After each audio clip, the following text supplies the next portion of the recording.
여러분, 우리에게 주어진 일상이라는 게 있거든요. 하루죠, 하루. 여러분, 하루를 어떻게 오늘도 감당하셨어요? 하루가 참 쏜살같이 지나가는 분도 계시고요. 하루가 정말 너무나도 지루하자 이런 생각이 드는 사람도 있기도 하고요.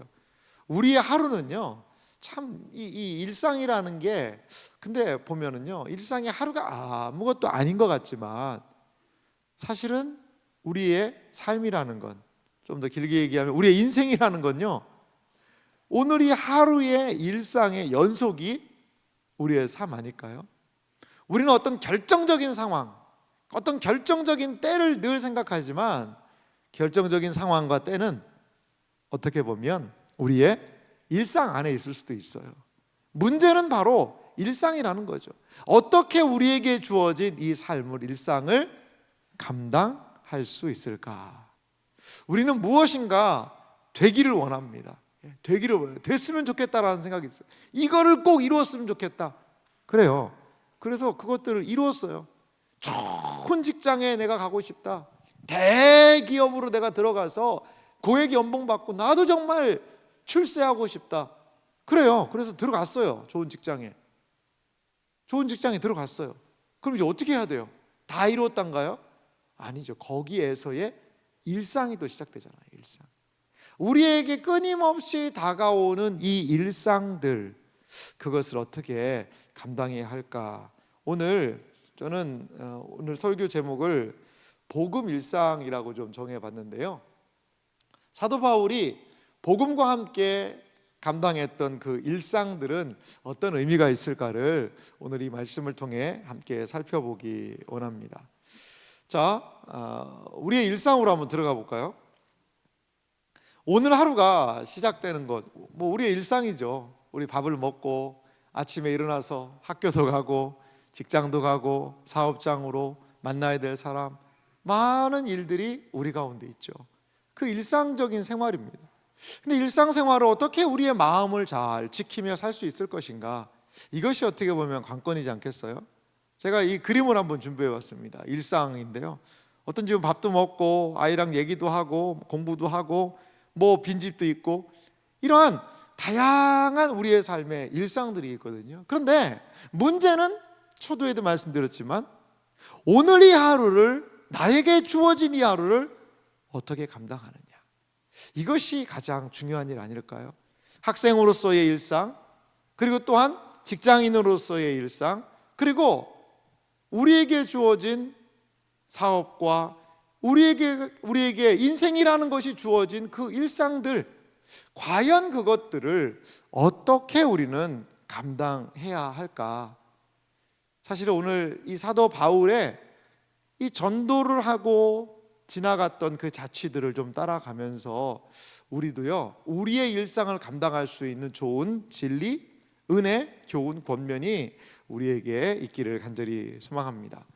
바울의 복음 일상을 한번 들어가 볼까요? 사도 바울은요, 복음의 일상이 좀 있었어요. 오늘 사도행전 1장 20장 1절 2절 말씀 보니까요, 사도 바울의 그러한 이제 삶이 이어지는 것을 볼 수가 있는데요. 19장에는 어떤 일이 있었죠?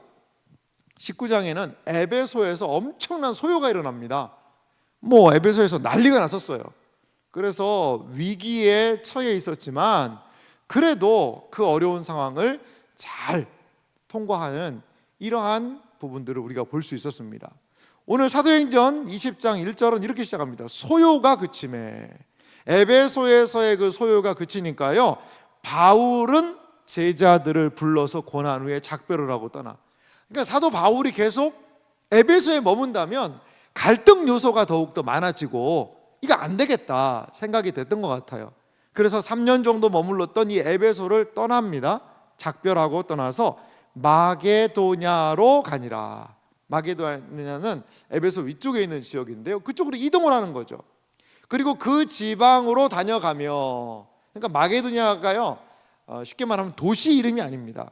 경상남도, 경상북도라고 이야기하듯이 아마도 마게도냐 지방에 있는 여러 빌립보라든지 데살로니가라든지 여러 이러한 지역들을 좀 돌아다녔던 것 같아요.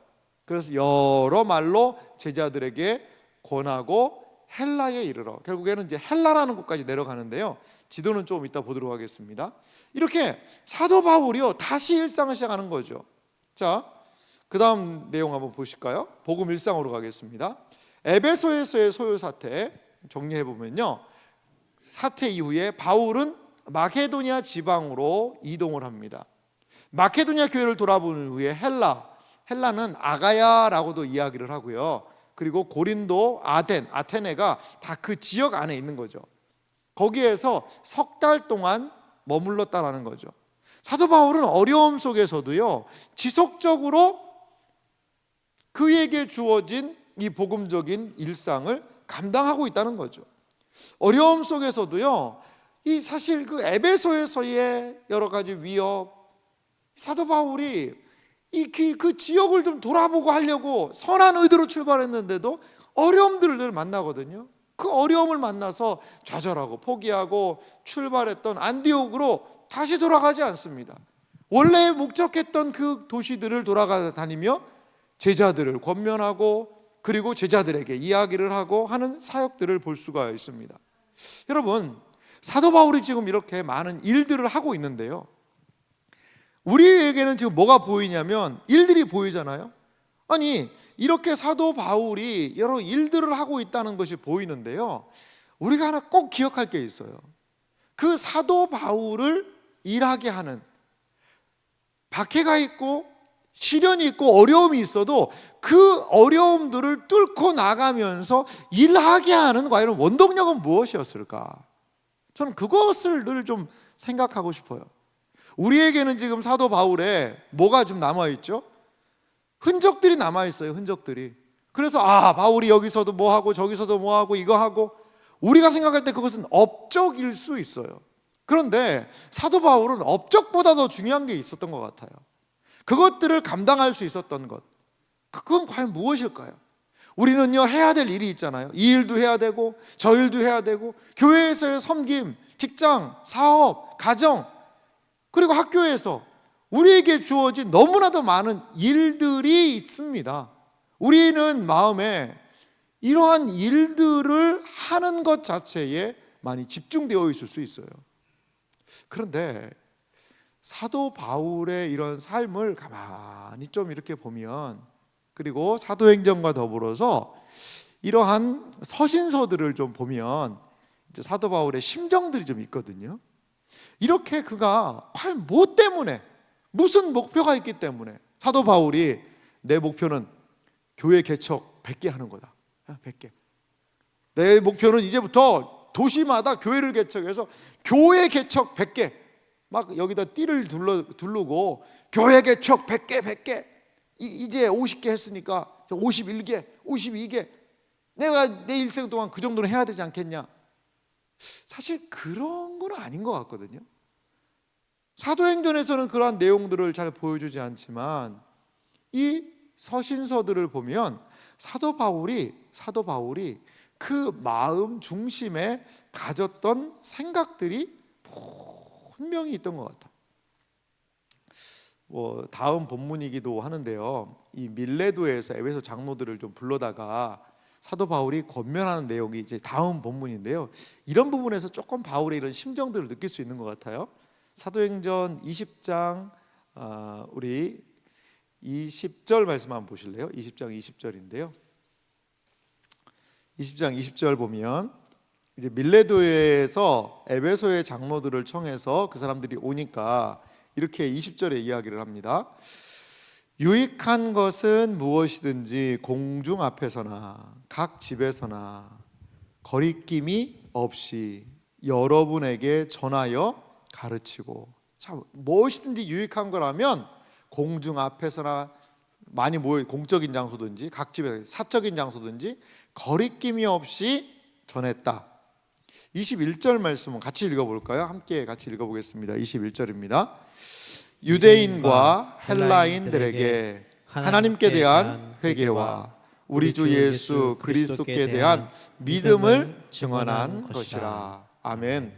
이제 사도 바울이 전했던 것의 핵심을 이렇게 얘기하죠. 유대인과 헬라인들에 대해서 하나님께 대한 회개, 또한 우리 주 예수 그리스도에 대한 믿음. 여기 두 가지가 등장하죠. 회개와 믿음. 이걸 뭐라고 부를까요? 회개와 믿음. 이걸 하나로 붙여서 얘기하면, 그렇죠. 교리반 하신 분들이 잘 대답하시는, 이게 회심입니다. 회심. 회심의 두 가지 내용은 바로 회개와 믿음이죠. 그렇습니다. 사도 바울은 회심의 사역을 했던 것을 여기서 볼 수 있어요. 회심을 위한 사역을 사도 바울이 한 겁니다. 그런데 22절, 이제 바울의 심정이 여기 나타나 있어요.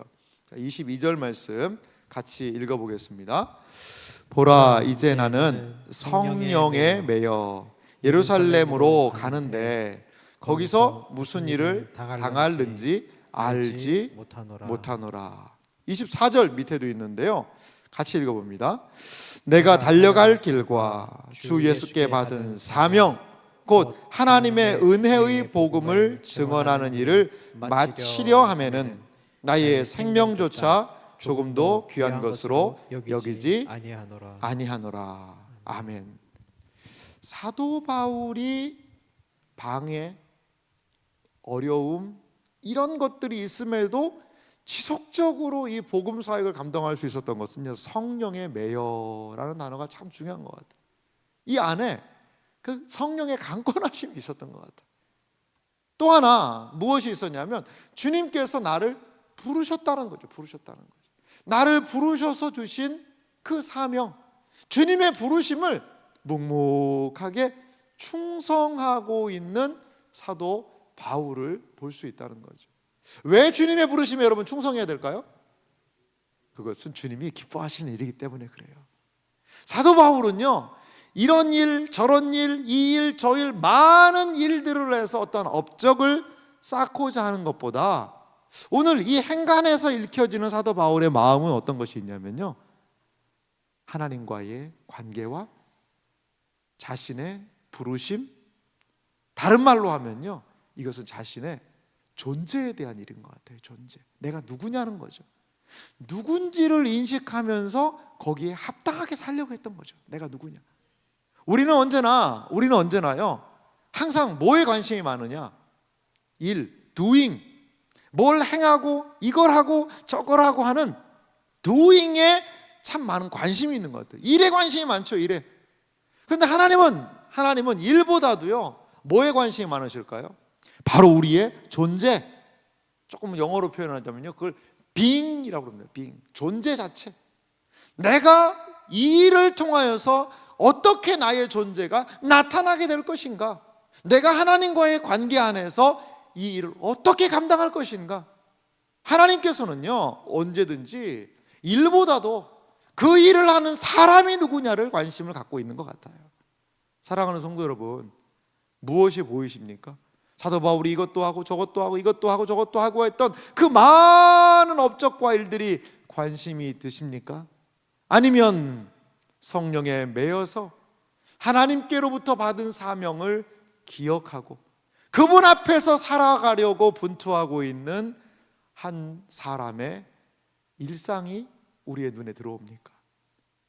사실 우리의 눈에는 업적들이 더 많이 들어올 수 있거든요. 이것도 하고 저것도 하고 저것도 하고.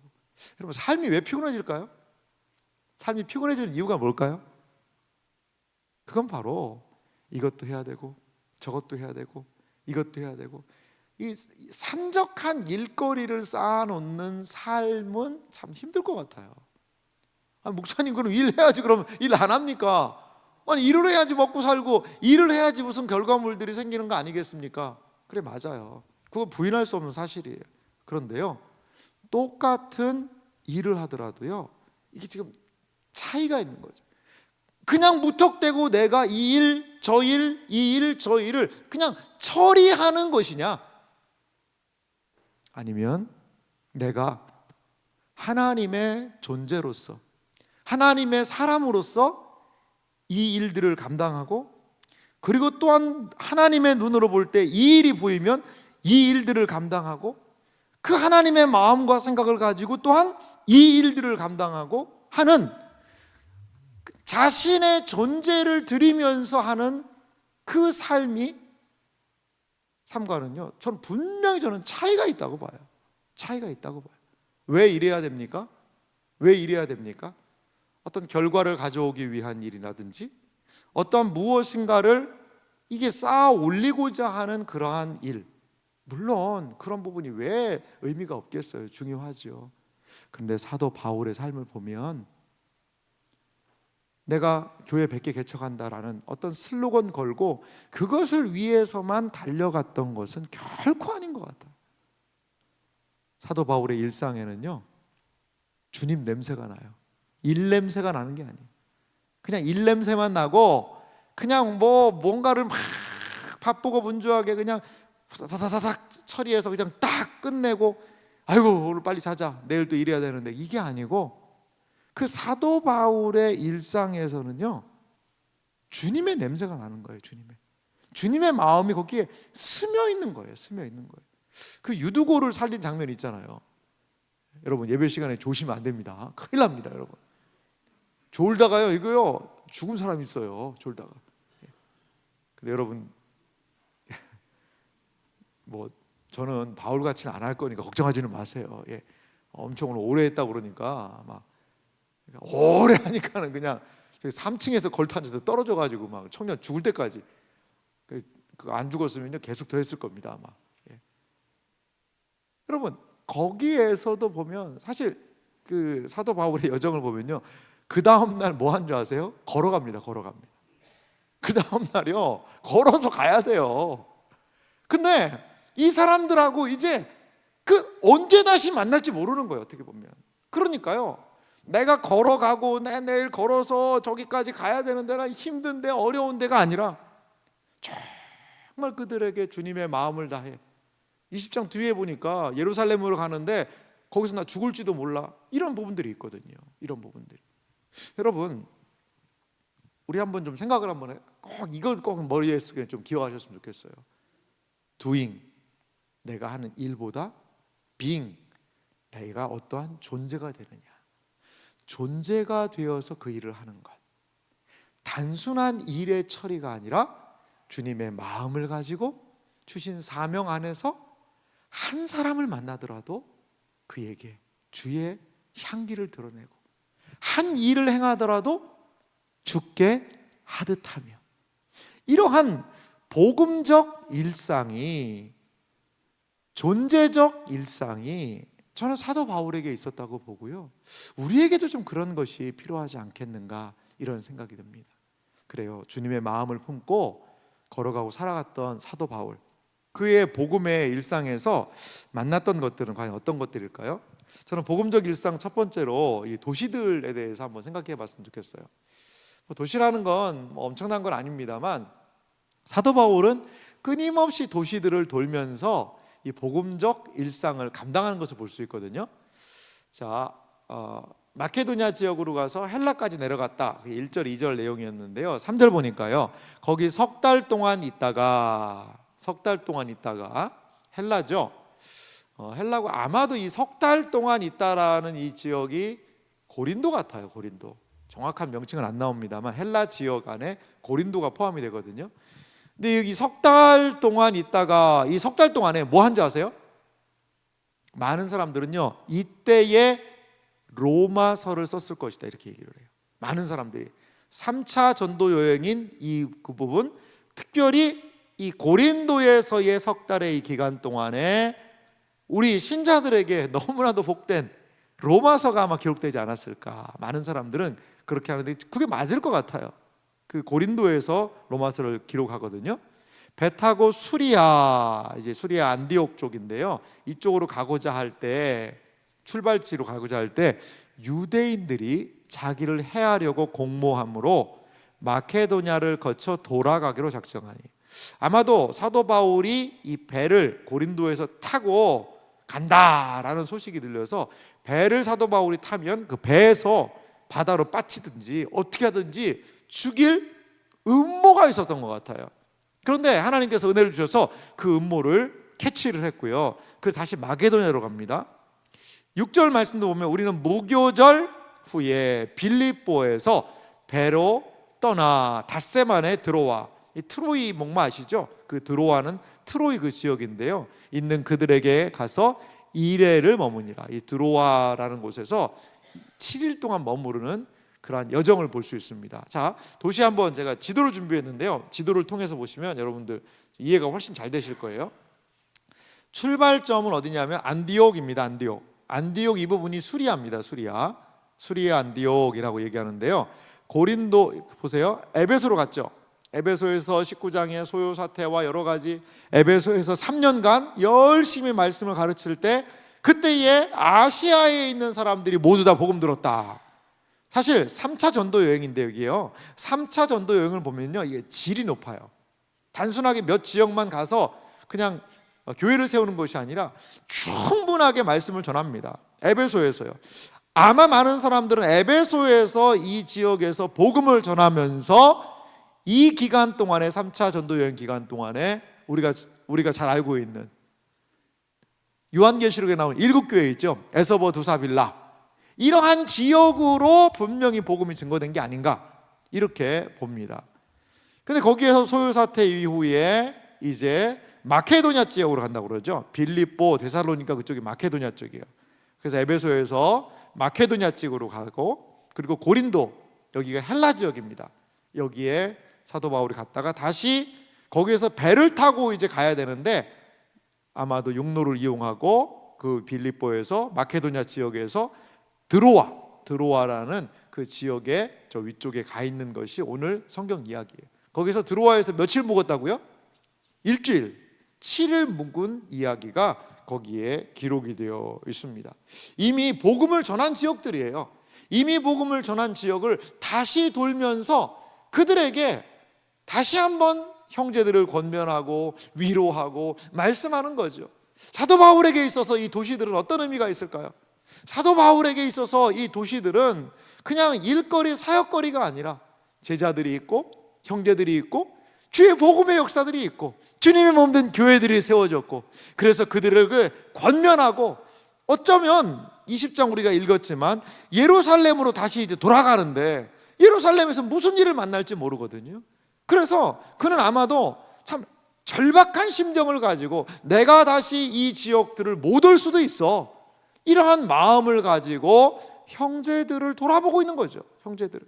그렇습니다. 이 지역들은 사도 바울의 일거리가 아니었어요.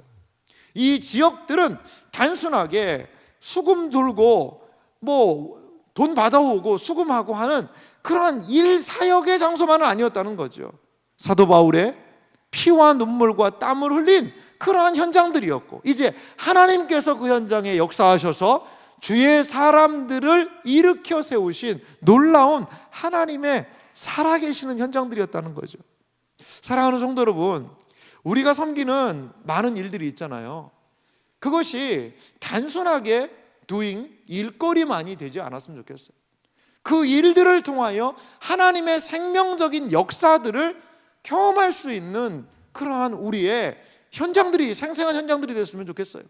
사도 바울은 그랬습니다. 그 도시들은 단순한 도시요, 의무감을 가지고 돌아보아야 되는 그런 곳만이 아니었어요.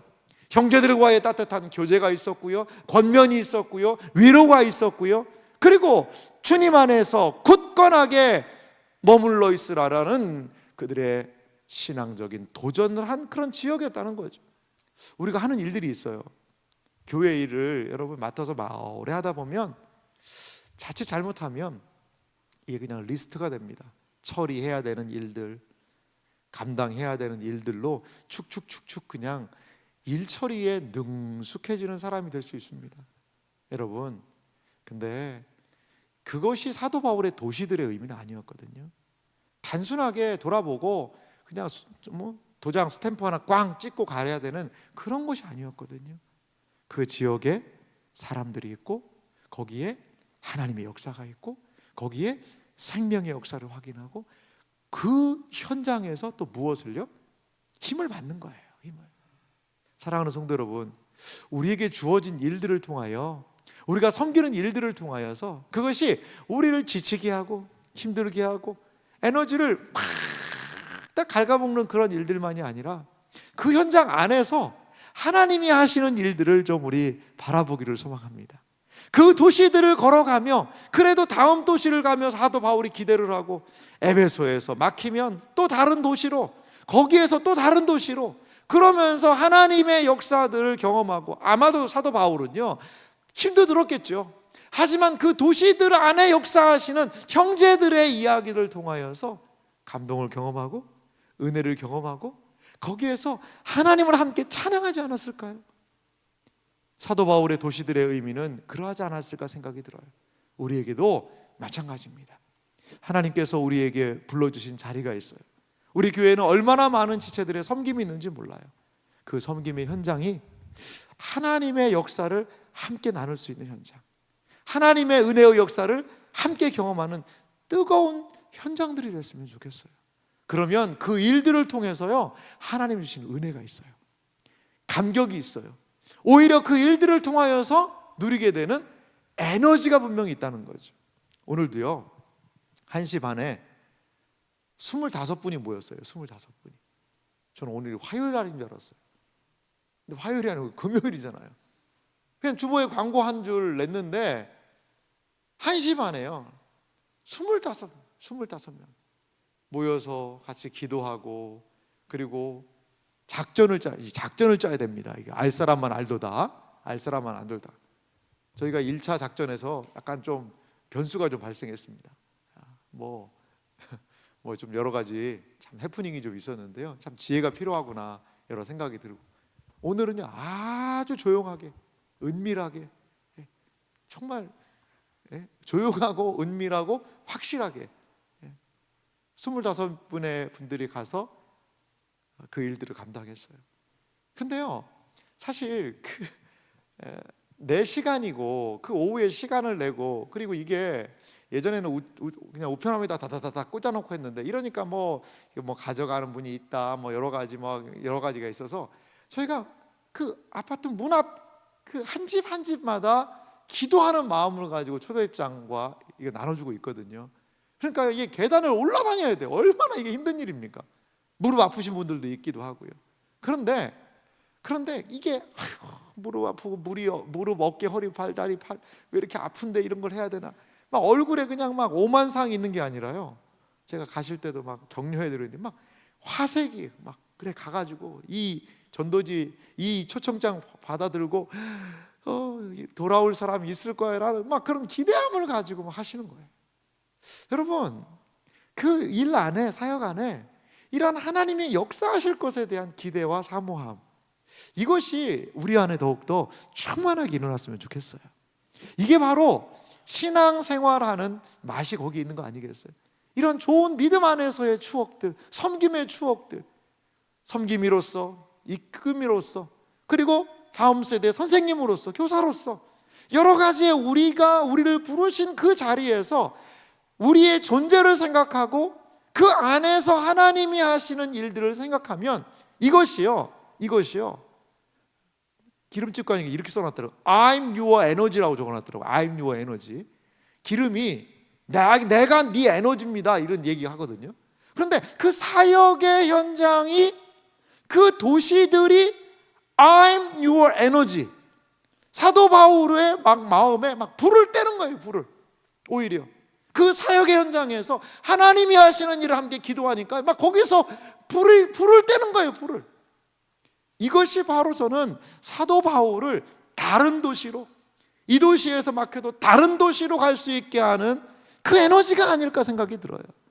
사랑하는 성도 여러분, 싸늘하게 식어서 일만 하지 맙시다. 일만 하지 맙시다. 목사님 내가 일 안 하면 이게 막히고 그거 누가 합니까 그거. 그래도 억지로라도 해야죠. 힘들어도. 그래요. 너무 감사해요.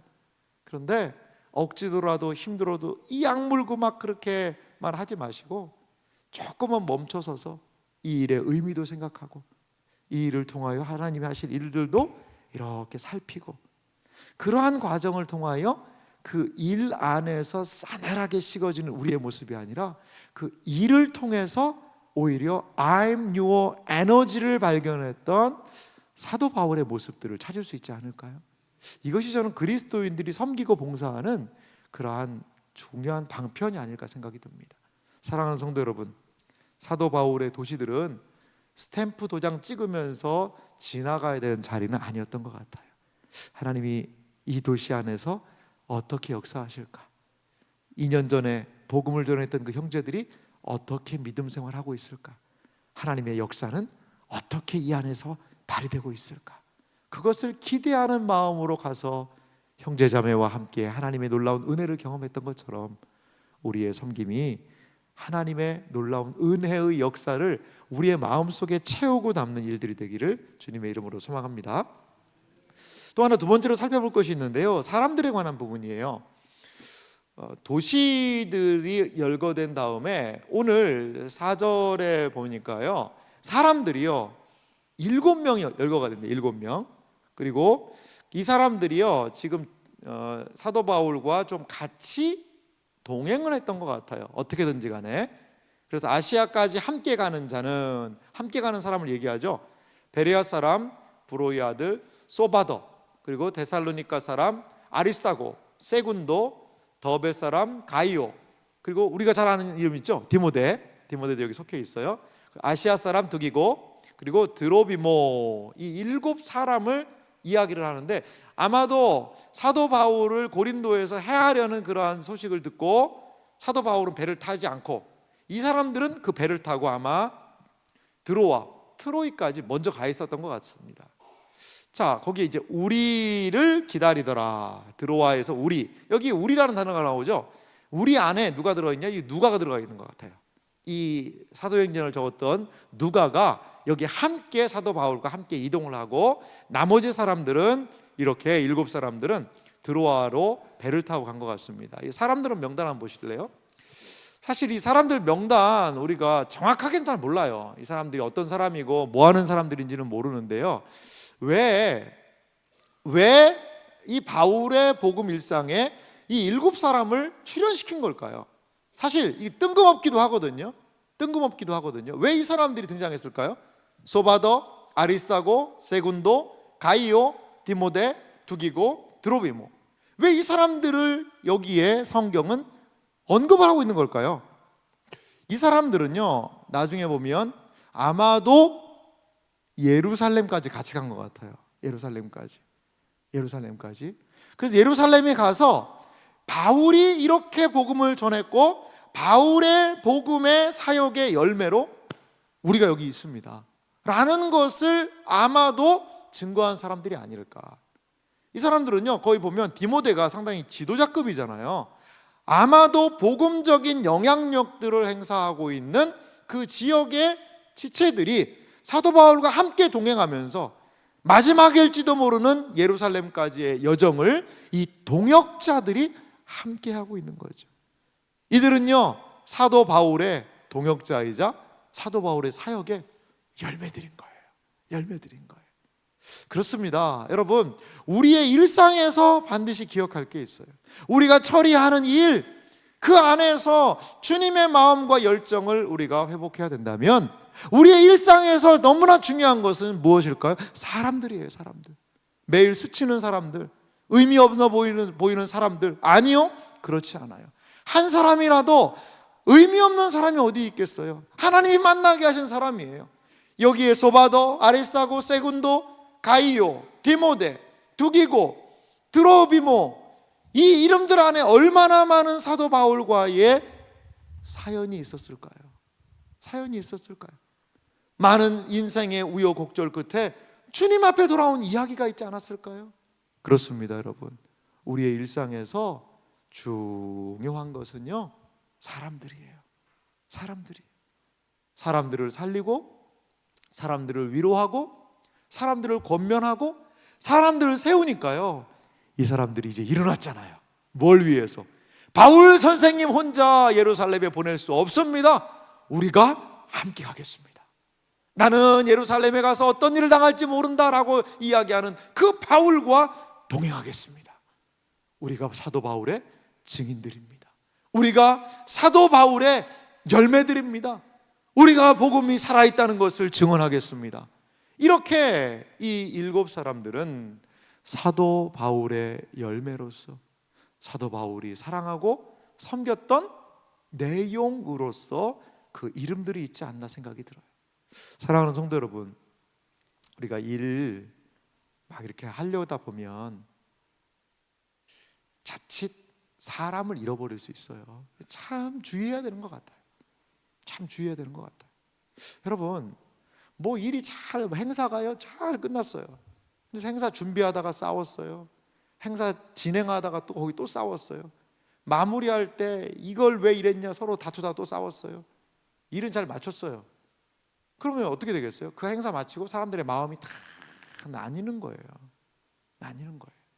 그것은 하나님이 원하시는 건 아닌 것 같거든요. 사랑하는 성도 여러분, 성도들을, 우리 지체들을요 소중히 여기세요. 존중해 주세요. 아껴 주세요. 왜냐하면 우리와 함께 할 수 있다는 사람들이요, 이게 은혜와 복이에요. 한 사람의 인생 안에 얼마나 많은 이야기들이 있겠어요. 그런데 그 사연을 품고 우리 이 세한교회라는 지붕 아래 하나님의 은혜로 이렇게 모였잖아요. 그러면 그분의 삶을 존중하고 아껴주고 사랑하고 격려해 주세요. 그러면 우리가 또 함께 어려울 때 하나님의 일을 할 날이 분명히 또 온다는 사실을 여러분 기억하시기 바랍니다. 우리 교회 새가족들이 요즘에 참 많이 오시거든요. 새가족들이 많이 오시는데 얼마나 귀합니까? 한 영혼이 천하보다도 귀한다는데 작년 12월부터 보니까 한 50명 이상이 우리 교회 오셨어요. 참 진짜 이건 큰 은혜 아닙니까? 진짜 큰 은혜인데요. 그런데 한 분 한 분을 참 우리가 바울의 이 동역자처럼, 바울이 어렵다라는 소식을 듣고 정말 벌떼처럼 이들이 모여서 바울을 호위하고 그 어려운 상황에 함께 동행했던, 우리가 증인이 되어서 사도 바울 선생님과 함께 하겠습니다라고 일어났던 그 사람들처럼 우리가 서로 돕고 서로 돌아보아 사랑과 선행을 격려하며 그날이 가까움을 볼수록 더욱 그리하자. 이러한 우리 안에, 우리의 일상 안에 서로를 사랑하고 존경하고 존중하는 그러한 은혜가 있기를 간절히 소망합니다. 뭐 이런 말 설교 시간에 잘 안 하지만 우리 옆에 있는 분한테 인사 한번 할까요? 이런 표현이 좀 낯설긴 합니다만 옆에 있는 분한테, 혼자 계신 분 뒤에한테 사랑합니다라고 인사 한번 해보실래요? 네, 한번 마음을 담아서, 영혼을 담아서 앞뒤로. 네, 우리가 서로 정말 사랑하는 일이 정말 필요하지 않겠어요? 자, 이게 사도 바울의 일상 안에 있는 그러한 사람들의 모습이었어요. 또 마지막으로 저는 보면은요, 세 번째로 이 복음의 일상 안에는 하나님 주시는 분명히 위로가 있는 것 같거든요. 사도 바울은 그냥 그저 자기에게 주어진 그 일상을 감당하는데요. 오늘 들어와 트로이에서 일주일간에 있었던 일이 있는데요. 7절 보니까요, 그 주간의 첫날, 이게 언제일까요? 그 주간의 첫날 무슨 요일일까요? 주일날입니다. 주일날이 여러분 첫날인지 아시죠? 일, 월, 화, 수, 목, 금, 토, 이게 달력 모습입니다. 이 토요일 뒤에다가 일을 넣어놓는 거는 그건 좀 잘못된 달력이에요. 원래 일이 가장 첫째 날입니다. 첫째 날. 그래서 그 주간의 첫날 주일날에 우리가 떡을 떼려 하여, 떡을 떼다 하는 것은 성찬식을 의미하고 공적인 예배를 드리는 그런 모습 같아요. 바울이 이튿날 떠나고자 해요. 그 다음날 이제 사도 바울이 우리식으로 얘기하면 월요일날 이제 떠나려고 하여서 그들에게 강론을 합니다. 모여서 말씀을 전했던 것 같아요. 떡을 떼고 말을 언제까지 했어요? 밤중까지 했다. 이게 언제 시작했는지 잘 몰라요. 아침부터 시작했는지 그건 모르지만 밤중까지 막 계속 하는 거죠. 8절, 우리가 모인 윗다락에 등불을 많이 켰는데, 지금 우리야 이렇게 환한 전등을 켰습니다만 그때는요, 뭐 등불 같은 거 기름을 태운다든지 해서 하는 그러한 등불을 켰으니까 얼마나 이제 공기가 탁해지겠어요.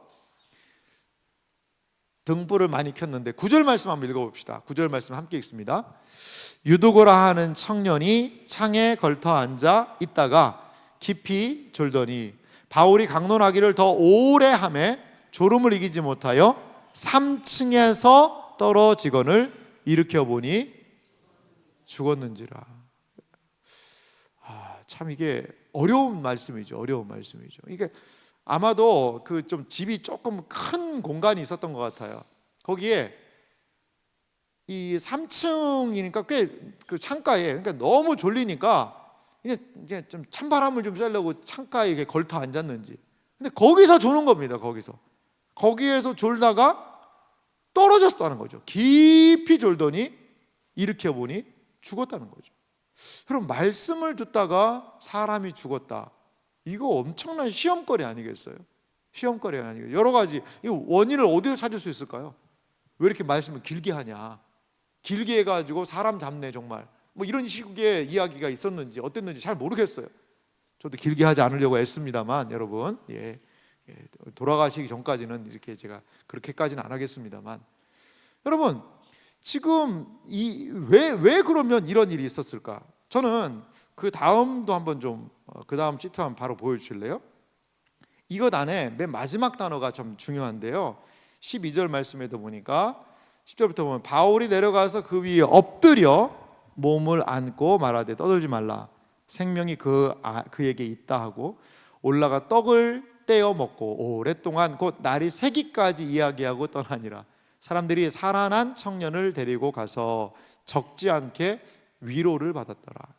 여러분 사도 바울이요, 왜 지금 뭔가를 막 그냥 그 늦은 밤까지 이야기하고, 그리고 그 청년 살린 다음에 아마 잠을 안 잔 것 같아요. 올라가 떡을 떼고 오랫동안 그 날이 새기까지 이야기를 하고. 여러분 왜 사도 바울이 지금 왜 뭐 때문에 이렇게 하는 걸까요?